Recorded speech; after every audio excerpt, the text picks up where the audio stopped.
DSC అభ్యర్థులకు న్యాయపరమైన సహాయం అందిస్తామన్నారు వైఎస్ఆర్సీపీ అధ్యక్షుడు వైఎస్ జగన్మోహన్ రెడ్డి. అభ్యర్థుల న్యాయ పోరాటానికి తోడుగా ఉంటామని హామీ ఇచ్చారు.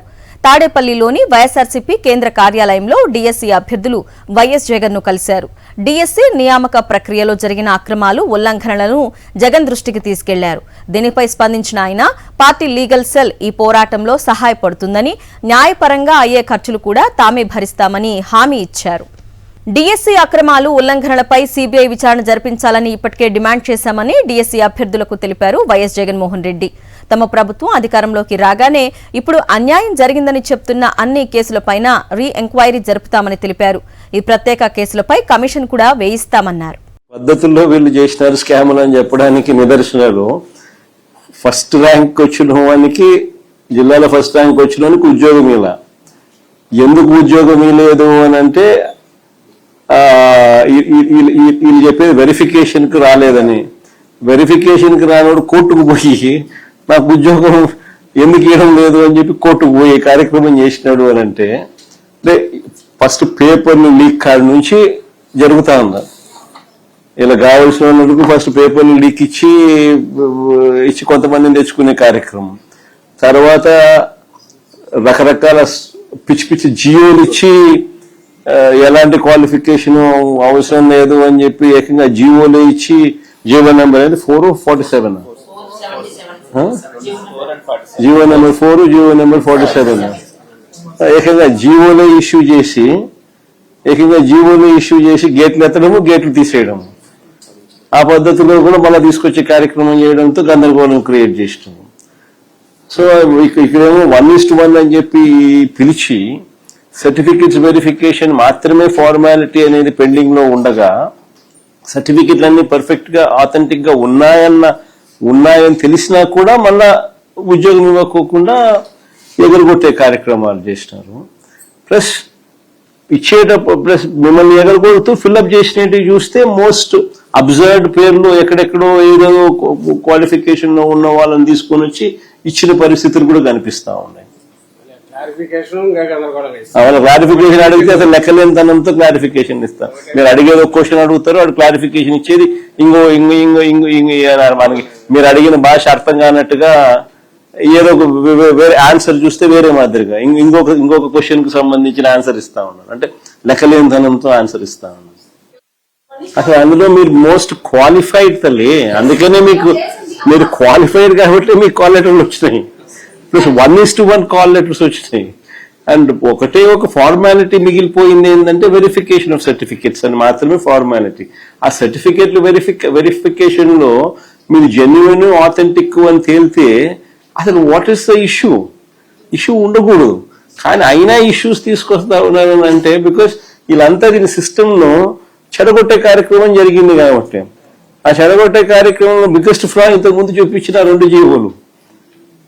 అసలు జీవోలు ఎట్లా బుద్ధునుడు ఎవడో ఎట్టిచ్చినాడో నాకు అర్థం కానే ఉన్నారు. అసలు క్వాలిఫికేషన్ లేకుండా స్పోర్ట్స్ కోటా పేరుతో టీచింగ్ ఉద్యోగాలు ఇస్తారంట. మ్యాథ్స్, ఫిజిక్స్, సైన్స్, బయాలజీ ఇతడి ఏ రకంగా నీకు క్వాలిఫికేషన్ లేకుండా ఏ రకంగా టీచ్ చేస్తారు?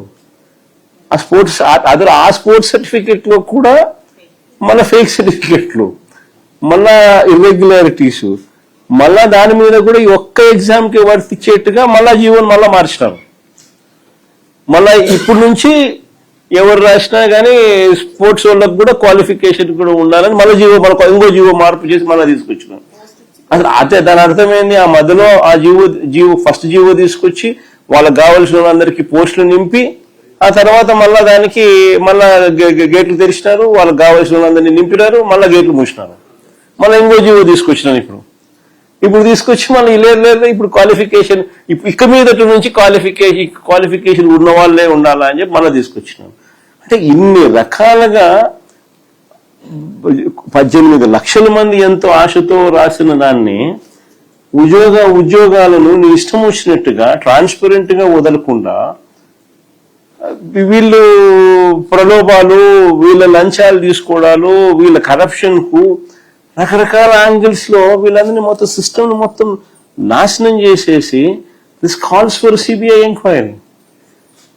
మీ అందరికీ మళ్ళీ ఒకసారి చెప్తాను, మనకు మాట్లాడగలిగిన వాళ్ళు బహుశా నా దగ్గర కొంతమంది రాగలిగినారు, చాలా మంది కొన్ని వేల మంది చాలా మంది బహుశా రాలేని పరిస్థితిలో కూడా ఉన్న వాళ్ళు కూడా చాలా మంది కూడా ఉండొచ్చు. బట్ ప్రతి ఒక్కరికి కూడా నేను భరోసా చెప్తాను, ఇక్కడ ఒక కోఆర్డినేషన్ కింద ఇట్లా ఇద్దరు ఎమ్మెల్సీలు, వీళ్ళిద్దరు టీచర్స్ ఎమ్మెల్సీలే, చంద్ర అండ్ కల్పనమ్మ.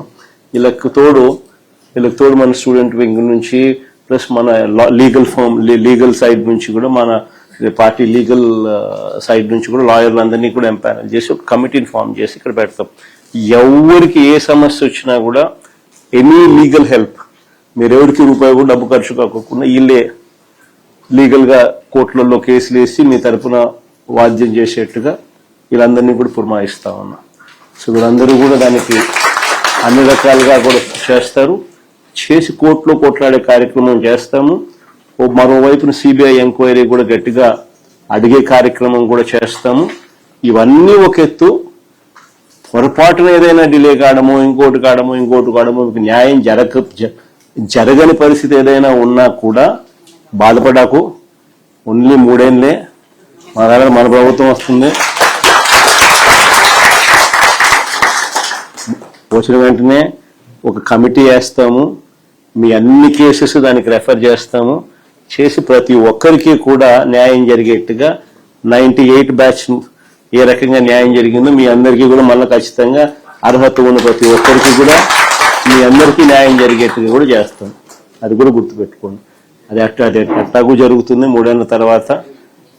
ఈ లోపల మనం చేసే పోరాటం కూడా ఆగకుండా కోర్టుల ద్వారాను సిబిఐ ఎంక్వైరీ డిమాండ్ చేస్తూ ఇవన్నీ కూడా చేస్తూ మనం చేసేటివన్నీ కూడా చేస్తా పోతాం. సో 2 కూడా చేస్తాం. ఇది ఇమీడియట్లీ మనం చేసేసి మనము రవి అందరికీ కూడా మీ ఎట్లా మీ వాట్సాప్ గ్రూపులు ఉంటాయి కదా అందరికీ కూడా ఈ కమిటీ మన కాంటాక్ట్ నెంబర్స్, మన టెలిఫోన్ నెంబర్స్, ఈ కమిటీలో ఎవరున్నారు, వీళ్ళని ఎలా అప్రోచ్ కావాలా, మిమ్మల్ని అందరినీ ఎలా అప్రోచ్ కావాలని అప్రీటి ఒకసారి మిమ్మల్ని అందరినీ ఎలా అప్రోచ్ కావాలా అనేది ఒకసారి నీట్ గా మాట్లాడు.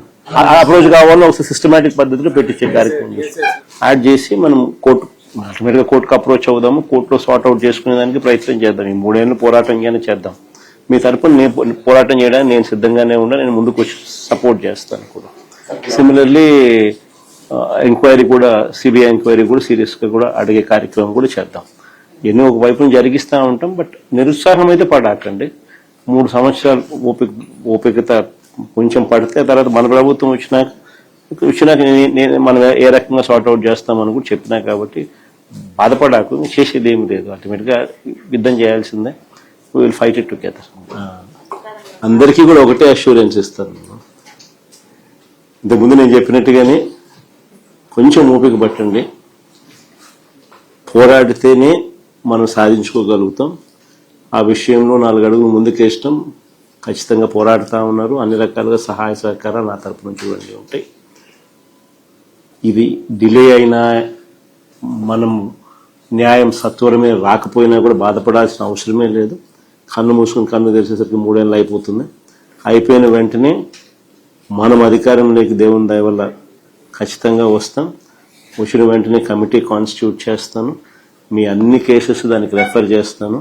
1:1 కింద పిలిచి వెరిఫికేషన్ ఆఫ్ డాక్యుమెంట్స్ మాత్రమే పెండింగ్లో ఉన్న పరిస్థితుల్లో మీ అందరికీ కూడా జెన్యున్ డాక్యుమెంట్స్, ఆథెంటిక్ డాక్యుమెంట్స్ ఉన్న పరిస్థితి ఉన్న నేపథ్యంలో ఉన్న వాళ్ళందరికీ కూడా ఖచ్చితంగా జరిగించాల్సింది జరగాల.